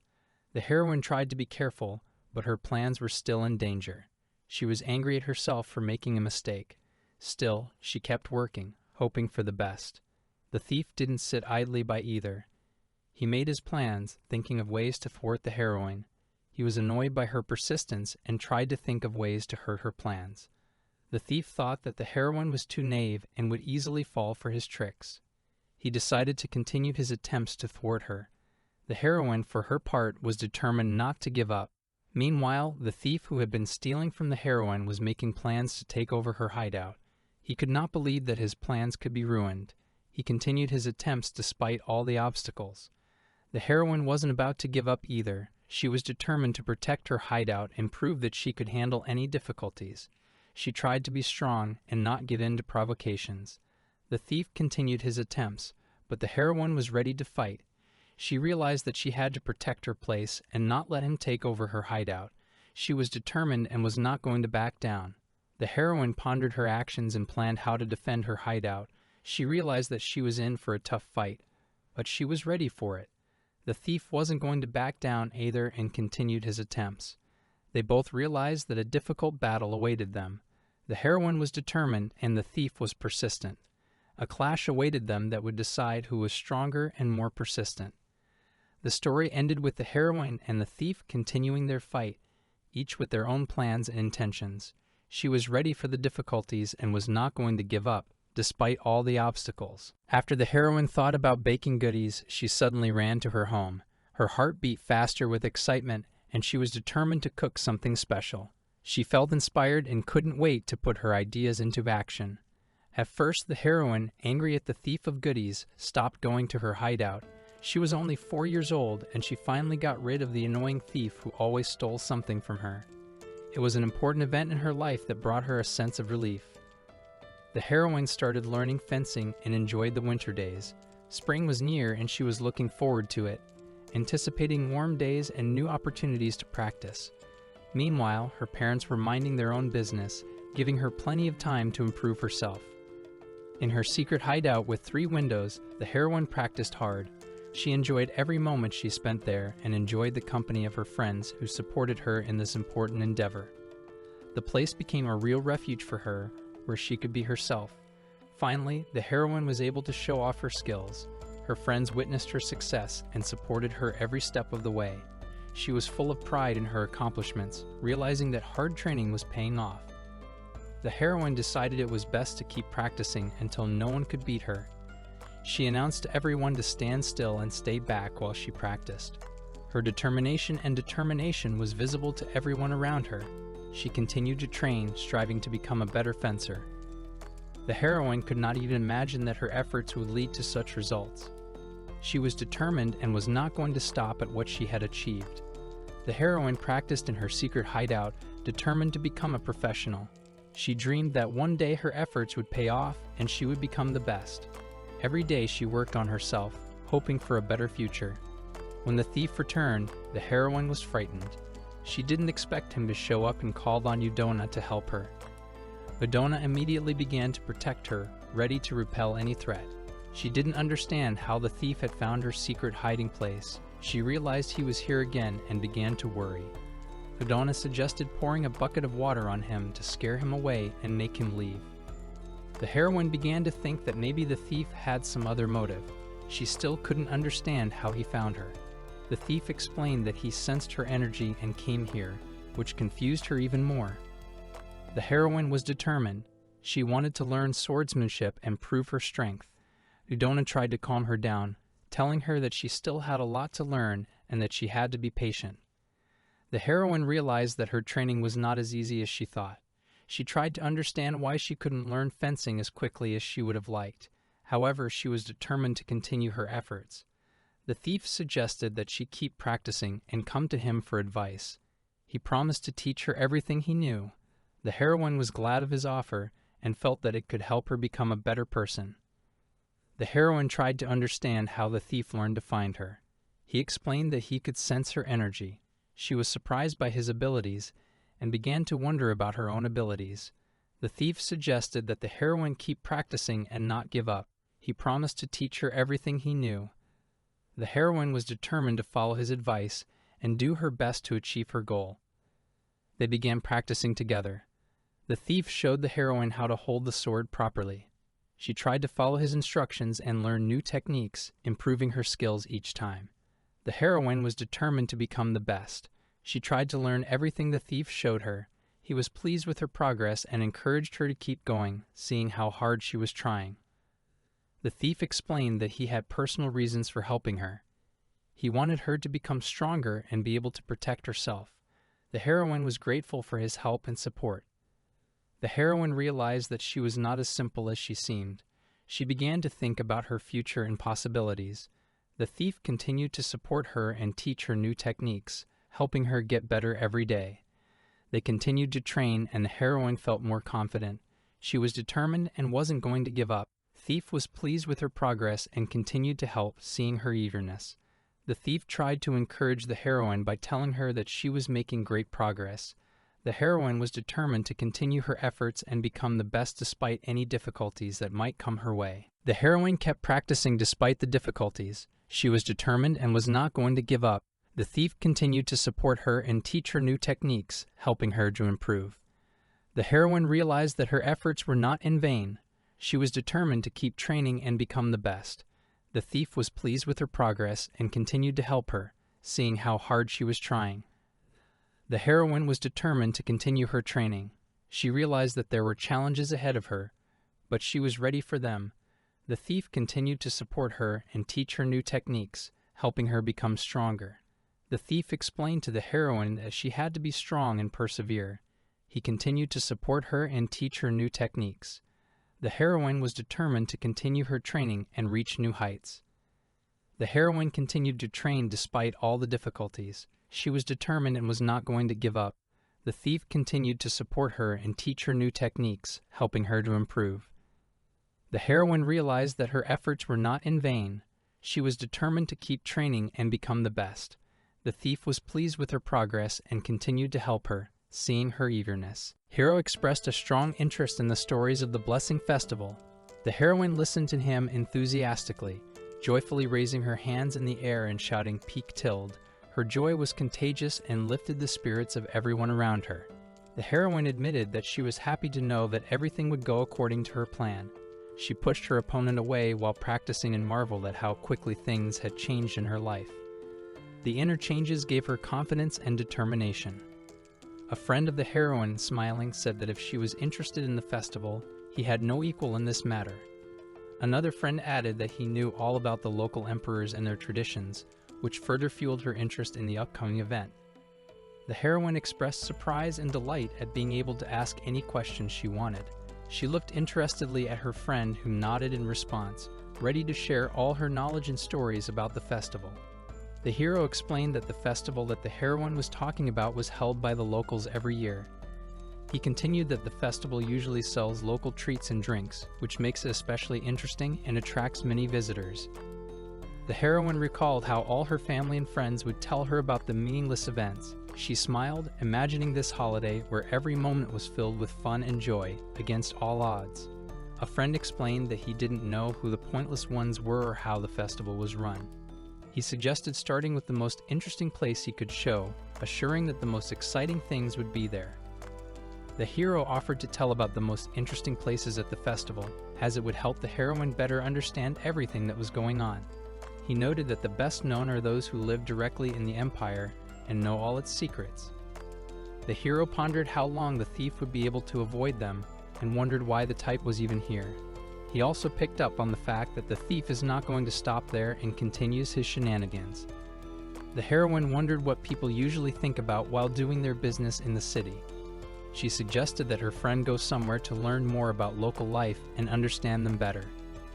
The friend replied that people usually walk through the city, perhaps with the purpose of buying something or just to see the sights. The heroine was surprised by this answer, as she did not expect such a simple explanation. The friend told the heroine that he was not a human, but a demon. The heroine questioned in surprise if this was true. She tried to understand how this was possible and what it meant for their friendship and future events. The heroine wondered whose side the thief was on now, and concluded that he had just decided to play a game. She was determined to find out everything to the end and leave nothing untold. The heroine's friend explained that he had heard of demons infiltrating the world, but didn't believe he would meet one. The heroine reflected that judging by the demon's appearance, it was indeed from another world and could bring them many surprises. The friend added that the demon standing in front of them might be one of those who show arch love to humans. The heroine was horrified to learn that the ruler before her was a ruler of Eastern ordinance, which only increased her anxiety. The heroine remembered how the thief had stolen a rich cream cookie from her and realized that he was a demon ruler. She was angry at the thief, not understanding why he did that and what made him do such an act. The heroine realized that her actions had been misinterpreted and decided to apologize. She expressed regret for her words and promised to behave better, hoping to rectify the situation. The heroine set about planning her trip to the festival. She was determined to do everything right and enjoy the festival so that nothing would mar her experience. A friend suggested starting with the food because there were many interesting dishes at the festival. He explained that the locals prepared delicious and unusual dishes that are definitely worth trying. The heroine was surprised to learn that the festival had a dessert called Von Shu Shu. She wanted to try it and decided that all sweet tooths should recommend it because it seems really delicious. The heroine pondered on how best to prepare for the festival. She realized that she should book a place in advance and plan everything carefully to avoid unpleasant surprises. The heroine thought that if she was lucky, she could see something really amazing at the festival. She was full of hope for luck and believed that this day would be special. The heroine was sure that if luck was on her side, she would be able to collect all the petals and distribute them to her friends and family. She thanked everyone for their attention and support, feeling grateful for their help. The heroine reflected on her future plans and thanked her friends for today. She was determined to continue her efforts and not give up despite all the difficulties. The hero was alone, reflecting on what had happened. He thought about his feelings and future, trying to figure out what to do next and what steps to take to make things better. The heroine went back to her planning, determined to do everything she could to succeed. She was determined and ready for the new challenges that lay ahead. The heroine and her friend laughed and cheered as they planned for the future. She was determined to make this festival the best and most memorable ever by putting her whole heart into it. One of the characters was reflecting on how he had almost lost his life as he looked up at the majestic building, colored in the warm tones of the setting sun. He stood still, his body trembling as memories of recent events that had made him feel fear surfaced in his mind. Barely containing that fear, he tried to figure out how he had managed to avoid death at the last moment. Another character suddenly realized that his jokes might have been a bit cruel and even hurtful. As he held the object in his hands, he noted to himself that he had never imagined he would be so unceremoniously exploited. He promised himself to be more careful and mindful of his words and actions, especially in the presence of strangers, so as not to hurt anyone. One of the characters noticed with amazement how fast time flew by looking at his hand. He stood among the tall buildings, pondering what had happened in the past few hours. Time seemed to be slipping away, and he felt how important it was to appreciate every moment. They were at a blessing festival when one of the heroes noted that he had barely blinked before he was already assigned to escort an important guest. He felt a bit stunned at the speed of events, but realized that it was part of his duties and he needed to be prepared for such surprises. Sir Artin informed him that the Imperial Highness would unfortunately be unable to attend the festival, so they were asked to enjoy the time on their own. Charon agreed, adding that the most important thing was to not lose each other in the crowd and stay together to avoid trouble. The heroine exclaimed joyfully that her father would come and find her soon. She wondered what to do if someone tried to take her away by force or use evil spells. Thoughts ran through her mind about how important it was to stay safe and be prepared for any situation. She decided that in case of danger, she would call for help and kick the intruder in the legs and then run away. Her parents hugged her and the heroine felt protected and loved, realizing that she could always count on their support. The heroine enjoyed the aromas of the delicious food at the festival, marveling at how appetizing everything smelled. She noticed the many people and various spectacles around, marveling at how fun and interesting the festival was organized. She noted how well organized everything was and wondered if her friend might get into trouble. One of the guards offered to lock her up to avoid trouble, and the heroine began to worry about her friend. The heroine responded by noting that she liked everything and was happy to be here. She asked her friend to take her by the hand and drive her to another location, hoping that together they could better enjoy the festival and avoid any unpleasant situations. The heroine was surprised to find the right place and shouted happily with joy. They went there, hoping they could avoid the long lines and get there quickly. She assumed that if people knew who they were, they would be let right through without a line. Her thoughts were about how nice it was that the festival was open to everyone, and how important it was to be polite and respectful to other visitors. She stood in line, amazed at the purity of the heroine's thoughts, and apologized for her actions. The heroine happily thanked everyone for their understanding and decided to continue enjoying the festival, leaving behind only positive emotions. The heroine was full of enthusiasm, and every moment at the festival seemed magical to her. She was amazed at how much a young body could absorb delicious food, savoring every bite. Cedric remarked that the food at the festival was simply a delicacy, and agreed with the heroine that it was truly amazing. He felt that such an experience would stay in their memories for a long time. Eva admitted that she was scared when she saw people wearing masks, and tried to understand what was going on around her. She reassured herself that it was just part of the festival atmosphere, and there was no reason to be scared. She pondered that there would probably be some sort of performance playing out on stage, and suggested that her friends ask what it would be about. Her interest in what was happening was growing by the minute. The heroine noticed that Eva had disappeared during the performance and started looking for her. When she found her, she was overjoyed and said that they shouldn't get lost again so they could stay together and enjoy the festivities. The heroine was glad that Eve was finally found and asked her not to run away again. Eve apologized and promised she wouldn't do it again, trying not to disappoint her friend. The heroine remembered that her mom had put money in Eva's bag and offered to buy something tasty. Eva confessed that she had spent all the money, sharing it with her friends so that they could enjoy the festival too. Eva heard praise for her actions and replied that it wasn't that hard. She was praised for being friendly and caring for others, which made her day even better. The heroine pondered that she would need to talk to her mother about further actions and try not to make enemies. She decided it would be worth learning more about local customs to better understand the people around her. She asked Heron to wait for her with her mistress while she bought a kebab. They agreed, but the heroine insisted that he stay close to her so they wouldn't get lost in the crowd. When the heroine heard a strange noise, she was startled and decided to find out what was going on. She noticed that something unusual was happening up ahead, and her curiosity took over her fear. She went to find out what was going on and noticed a couple clutching at each other in a struggle. The heroine tried to figure out what was happening and yelled for them to let go of each other, hoping to prevent further fighting. The heroine begs to be let go, but is told to stop resisting. The hero explains that she happened to catch his eye and that he now wants to greet her. The heroine irritably asks why he keeps getting in her way. She is clearly tired of his behavior and doesn't want to put up with it anymore. The heroine, on the verge of despair, yells that he has been trying to get results for several thousand years, but she continues to resist. He remembers that she is acting like a stubborn sheep and doesn't realize how much longer she will be stubborn. His patience is running out. At that moment, her name appears, which turns out to be the Lord of the Spirits of the Air. He expresses his displeasure, but she knows his intentions and is not about to give up.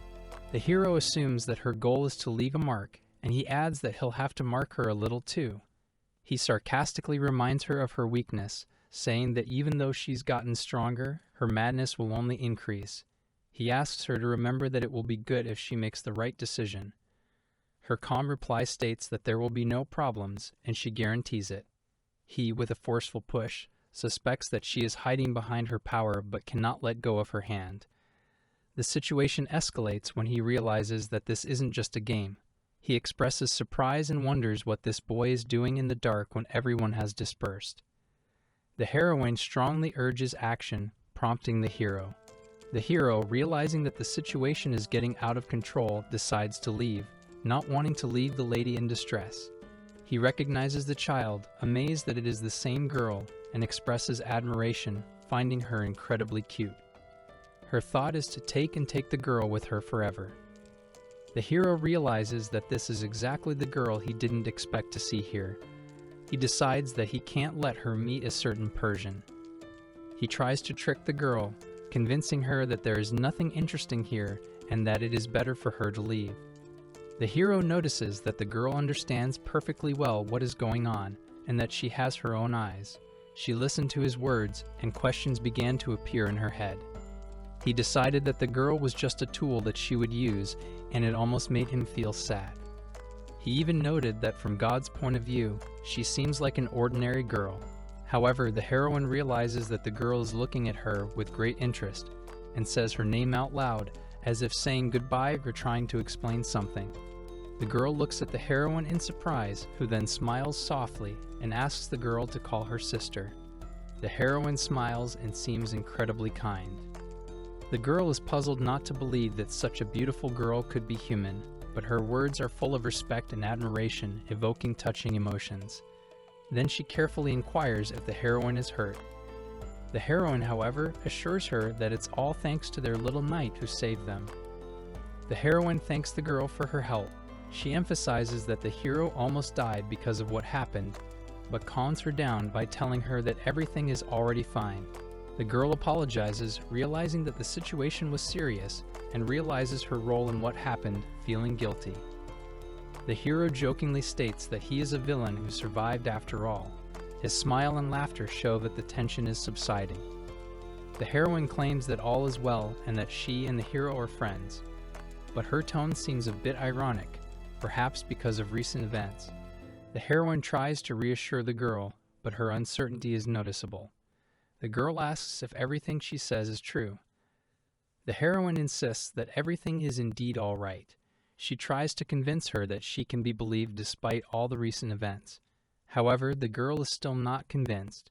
She reflects on the fact that her brother is probably already worried and looking for her, which adds to the tension. The girl also notices that her friend may not be feeling very well right now, and this causes her additional anxiety. Parallel events unfold where the heroine remembers that as soon as they showed up here, they silenced the girl's spirit. This was done for everyone's safety. The hero also realizes that if they fail, the situation will become unmanageable and it could lead to disaster. Despite her anxiety, the heroine decides to leave, showing more determination than expected. She realizes that she needs to be careful. The girl suddenly remembers their past encounter and asks if she will call her sister when they meet again. She expresses a sincere wish. The heroine, embracing the girl in a doting way, calls her sweet baby girl. Her tenderness and care are clear, which creates an atmosphere of warmth and love. The hero, with a smirk, says that he will see the heroine off. He suggests that they leave the girl alone so that she does not wander around in an unfamiliar place, which causes her bewilderment. The heroine wonders what he is talking about. She reproaches him for his frequent inappropriate jokes and behavior that doesn't always fit the situation. The heroine, as they leave the place, warns them to be careful on their way. She is confident that the hero will be able to take care of the girl, but still reminds them to be cautious. Separated from her sister, the girl remembers how she returned to her elders and how tired she was after all the adventures. The memories make her feel warm and calm. The girl recounts that after she returned, she was scolded for the trouble she had caused. It was not an easy moment for her, and she still remembers it. She recalls that she asked, while the holidays were going on, to be allowed to meet different people. The girl wanted to meet and see new faces at the festival. She doesn't know why, but she didn't want to be seen as stupid or impolite. This is her first introduction to so many people. The girl looks at the elderly woman with a smile and sincerely wishes that her year is full of happiness. Her kind words come from the bottom of her heart. The woman in return thanks the girl for her kindness. She admits that as an elder she doesn't have much time left, so she wants to give guidance. The admonition, the woman says, is more like a prophecy than an ordinary wish. She begins to talk about the things the girl needs to remember. The woman explains that she was known to people in the past. She was known as wise and powerful, and her words always had special meaning. She tells the girl about a time when stars with loose hair will appear. This will be a sign that something grand is about to happen. The woman warns that the stars will reveal 3 suns, and a formidable night will unfold on a huge mantle. These words are filled with mystical significance. She continues that wolves with black fur wearing red robes will sweep across the earth, and serpents will once again raise their heads in the east, filling the world with anxiety. At this time, the heavens will collapse to the earth, and the sun will begin to burn. Huge battles will unfold, and only those who pass the test will survive it. The woman ends the prophecy by saying that eventually the mantle will cover the sun and the star will shine with 3 spikes, completing the coronation of the new world. The girl listens intently, and as she realizes what is being said, she realizes how important it is. She tries to memorize every word, although many things remain unclear to her. She laughs, admitting that she did not understand anything of what she heard, but thanks the woman anyway. Then she says goodbye, preparing for new encounters and adventures. The woman reflects that she does not understand the meaning of the prophecy at all. She concedes that even if it is a curse, they will always have a home to protect the girl, and that reassures her a little. The girl, full of enthusiasm, calls out to Cedric and confidently declares that in the future she will be able to shine like a whole sun. You can hear the determination and faith in the best in her voice. She takes his hand, expressing confidence that everything will be as Ava wishes. This gives her strength and confidence in her words and actions. The girl believes that she should make this festival one of her happiest moments. She wants this day to be remembered for a lifetime. At this moment, she is surprised to find that the parade has started. Her eyes flash with joy and admiration for what is happening around her as she is impressed by the spectacle. She joyfully notes that this is a real parade, full of beauty and magic. Her words are full of delight and excitement. The hero reflects on what he has heard about the importance of fulfilling blessings. He is surprised at the number of people gathered for the festival, noting that it exceeds his expectations. The hero is glad that he is familiar with the place, as it helps him navigate. The heroine remembers that they have a lot of petals to collect and becomes nervous about the number. She thanks her sister for her help and expresses concern about whether they will be able to collect the required amount. The hero reassures her, telling her that they will succeed, instilling confidence. The hero reminds her that a knight must be willing to sacrifice himself for a higher purpose. He decides that they need to find the best way to gather all the petals. The hero assures the heroine that it will work out, and she agrees with him, feeling grateful. She is determined to do whatever it takes to complete the task and succeed. The heroine, encouraging herself, reflects on the fact that she has managed to become the happiest child. She is proud of her achievements, but still cannot get rid of a slight excitement. The hero realizes that even his sister, who possesses cuteness, can be a source of strength and inspiration. This makes him reflect on his attitude towards her. Suddenly, the heroine, slightly confused, asks to stop as she needs more petals. She asks for help, not wanting to miss the opportunity to successfully complete the task. She turns to people, asking them to help gather as many petals as possible. It is a call to action for everyone present, and it is important to her that she is heard. The heroine feels that it will not be easy to select the right people among all those gathered, but she is confident in her goal and resolutely continues to act. She reflects that it will be difficult to choose the right people, but notices how enthusiastically the heroine carries out her task. The hero recognizes that he can't help but make this girl a blessed child. This realization comes to him suddenly, but it is filled with a sense of rightness. He promises to fulfill the heroine's wish, but he also realizes that the situation is more complicated than it seems at first glance. There is an underlying anxiety in his words. Meanwhile, the priest to whom the heroine has turned calls her to come up to him quickly. He hurries her as he realizes that time is not on their side. In his reflection, the priest realizes that he was deeply mistaken in his expectations. His perspective on the situation changes, and he admits his mistake. The heroine nervously explains that she just wanted to hand out petals. Her face shows embarrassment and excitement at what is happening, but she tries to remain calm. She remembers that she wanted to collect a lot of petals to complete the task, but now she realizes that she'll have to work scattering them, which she doesn't want to do at all. Annoyed, she blames Cedric for this, thinking it's all his fault. There is resentment in her voice and a slight resentment for him setting her up. She thinks about how Cedric said he would help hand out the petals, but he quietly remains sitting on the sidelines, failing to fulfill his promise. This makes her furious. The priest, addressing the heroine, asks her to remove her hood and share her wishes with those gathered. His voice is calm but demanding. The heroine is a little confused but agrees, wondering who could have known that the Duke's daughter would be here. She is ready to fulfill the request and tell her wishes. The priest suggests she press a button so that everyone can hear her. The heroine decides to give it a try, hoping her requests will be taken seriously. After she scatters the petals, she wonders if she can have the basket that held the petals. There is a cautious request in her voice. The congregation agrees, and the priest, with a smile, allows her to keep the basket. In return, he asks her to do a favor and shower the gathered people with petals. The heroine, happy and joyful, wishes everyone at the festival tasty treats and a merry feast. Her face glows with happiness, and she gladly fulfills the request. The people gathered below marvel at what is happening, noticing how beautiful everything looks. Their faces express surprise and delight at what they see. The hero reflects that Ava probably wasn't very happy to be the center of attention, but things turned out better than he expected. This calms him down a bit. He notes that the situation turned out successfully, as if the spirit of the air itself blessed the moment.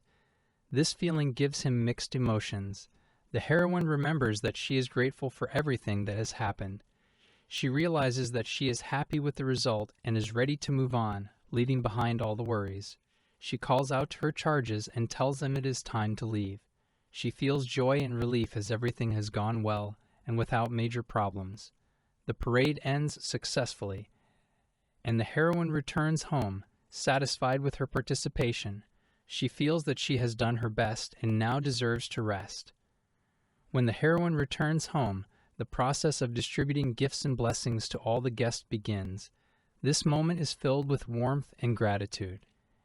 Everyone is given attention: brothers, close friends, spirits, and even pets. No one is left without attention and love this evening. The heroine makes sure that everyone received their share of joy and care. She feels an inner satisfaction that no one has been forgotten. Her thoughts return to those who could not get what they wanted. But even here, she realizes that sometimes wishes don't come true, and that's part of life too. When she goes to bed, she still has trouble falling asleep, but she assures herself that everything is okay. Perhaps sometime later she will be able to fully relax. At this time, elsewhere, an important meeting begins. The dignitaries are discussing the future and say that the time has come to make important decisions. They decide that it is time to end a certain phase and begin a new one. This meeting marks the end of one chapter and the beginning of a new story. Among the participants, there are those who propose to stop focusing on one goal and start implementing a new operation. Their thoughts are directed toward big changes.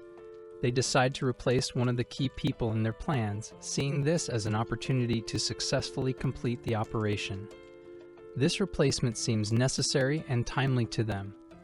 The meeting ends with the decision to embark on a new phase of the operation, which promises to be challenging but important. All are prepared for the difficulties ahead and are confident of success. They were in agreement to do so and set about executing it. After the festival, the heroine had a lot of different things to do. Her life was filled with events and activity, and every day she felt how quickly everything was changing around her.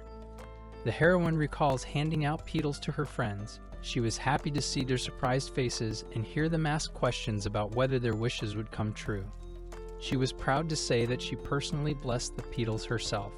Her friends accepted her gift with joy, and she was pleased that she was able to make them happy. The heroine realized that she would never have a more joyous occasion than this again. She felt that this moment was special and unforgettable in her life. However, her family decided to keep the memory of the petals alive and decorated the gems with them. Everyone was delighted with the idea, especially the knights who got the jewelry. The knights decorated their swords with the petal gems. This caused admiration and respect, as if they had mastered the power of the dragon, which gave them confidence. At this point, the heroine turned to Alec to get his opinion. He seemed strange to her, however, and she sensed that something fishy was going on. Alec, with an enigmatic smile, asked the other knight to deliver a message. The heroine felt uneasy as Alec's behavior became even more mysterious. The knights began to behave strangely, and the heroine became frightened. She couldn't understand what was going on, and her fear increased as they began to behave inappropriately. It seemed as if Alec had suddenly gone mad. His behavior became unpredictable and frightening, which made the heroine wonder what was going on around her. The heroine decided that the knights needed her help and went to her father to share her concerns with him and find out what to do about the situation. She approached her father, telling him what was happening and expressing her concerns. Her father listened to her carefully and promised to look into what was happening, reassuring her.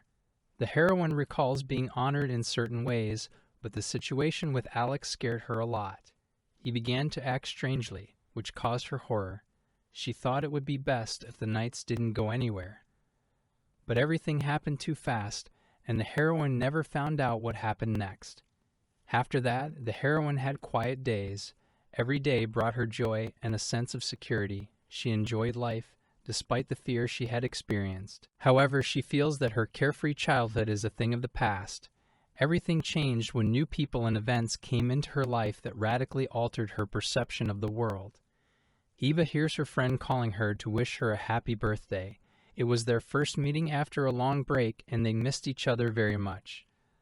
The friend remarked that Eva had grown up during their time apart, but Eva, laughing, claims that she has grown up a long time ago, although her friend doesn't quite agree. Meanwhile, the adults discussed how Eva slept over at her brother's house because of fear. They thanked the landlady for the invitation, which helped bring the friends closer together. The heroine replies that she is glad the guests accepted the invitation and realizes that the adults are beginning to have their own conversations separate from the children, discussing important issues. The heroine notices that Lillian apparently still cannot come to terms with certain events. The adults discuss her condition and express concern about it. One of the adults says that Lillian's condition has worsened since the arrival of the baby, hinting that the situation is becoming increasingly difficult and dangerous to her health. The heroine believes that Lillian is a lot like her, and so her condition is even more worrying. They try to find a solution to the situation. Finally, one of the adults expresses regret that he could not convince Lillian to accept the child, which makes him doubt the rightness of his actions and decisions. One of the characters wondered how nice it would be if another character could sometimes show her joy and happiness the way Eva does. She sincerely wished it for her, hoping that someday that wish would come true, but she feared it would remain only her pipe dream. Eva exclaimed with wonder, marveling at the beauty of the garden, and was very glad she liked it so much. One of the heroines offered a snack, but Eva preferred to play in the fresh air. Eva's friend didn't expect such a reaction, but agreed to continue the fun. Eva happily jumped around despite the possible consequences to their outfits, saying that mud was no obstacle. A friend, concerned about possible trouble, warns Eva about the mud pit. But Eva ignores the warnings and calls her to join the game, promising that it will be a lot of fun. The heroine is a little hesitant of the consequences of walking through the garden, but she can't resist Eva's enthusiasm and decides to join in her fun. They started jumping together, making a real commotion in the garden. At this moment, Eva's friend felt her fears disappear, and she was finally able to relax and enjoy the moment. Her friend, watching the bright colors and fun around her, marveled at how Eva was able to change her perception of life so much. She was grateful for this friendship. Now the friends were lying on the grass, admiring the sky and feeling the sun shining. Her friend was surprised that even she was able to relax and just enjoy the moment with Eva. She also realized that someday being friends with Eva would make her happy for real. Nephira, a girl of the same age as the heroine, was chosen by Lillian's mother, the Marquess, to be her adopted daughter. Nephira's mother, an heiress of a large clan, died immediately after giving birth, leaving the heroine an orphan. Lillian was too young and was unable to express her feelings when she saw her mother's body. One day, Lillian met Nephira. Lillian found this meeting difficult, as Nephira often overstepped her bounds, causing Lillian anxiety and painful memories of losing her mother. Nephira, proudly considering herself the daughter of the Marquess, was impressed by her role, but was unable to take a place in her mother's heart. Gradually, her body and spirit weakened until she sank into her misery. Nephira's brother was willing to do anything so that his sister could find peace again. He understood that her suffering was due to her special position in the family and was willing to help. The Duchess was concerned about Lillian's condition. Nephira explained that they were just having fun and asked her not to scold her. She said that Eve had helped her discover the beauty of the garden. The Duchess felt a spark of hope when she heard that Lillian could experience joy. Now everyone expected the smile to never leave Lillian's face, and her brother hoped for the best as well. The heroine, full of joy at the recent events, decided that Eve should be around to rejoice with her. She wanted to think of something that was sure to please Eva and make her stop by more often. Thanks to Lillian, their walk was uneventful, but the heroine was still worried that Eva had managed to get dirty, so she decided to talk to her about it later. The heroine was feeling bored, so she decided to find something to do while Lillian rested. She suggested that Eve read a fairy tale that her brother had personally written for her. As the heroine began to read the tale, she was amazed and delighted at how the story came to life right before her eyes. She noticed that it was something new and interesting to her, even though the fairy tale wasn't perfect.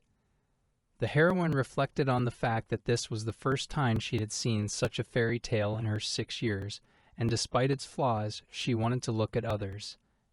At that moment, the thought crossed her mind that she had not interrupted Lillian while she was reading. Suddenly, the Marquis's eldest daughter, Nephira, appeared in front of the heroine. She apologized for her sudden appearance and admitted that she was eager to meet the heroine. The heroine was puzzled by this encounter. She wondered why Lillian had never once mentioned that she had a sister, even though the Marquis's eldest daughter, Nephira, was standing right in front of her. Eve thanked Lillian for waiting for her. She suggested that if they were hungry, they should get something to eat first. Nephira, greeting Lillian, added that Eva's little sister was starting to leave the room more often, which pleased her. Nephira confessed to Eva that she was sad without her, and the heroine immediately responded to that confession by offering to spend time with Zevia, as it would be fun for all three of them.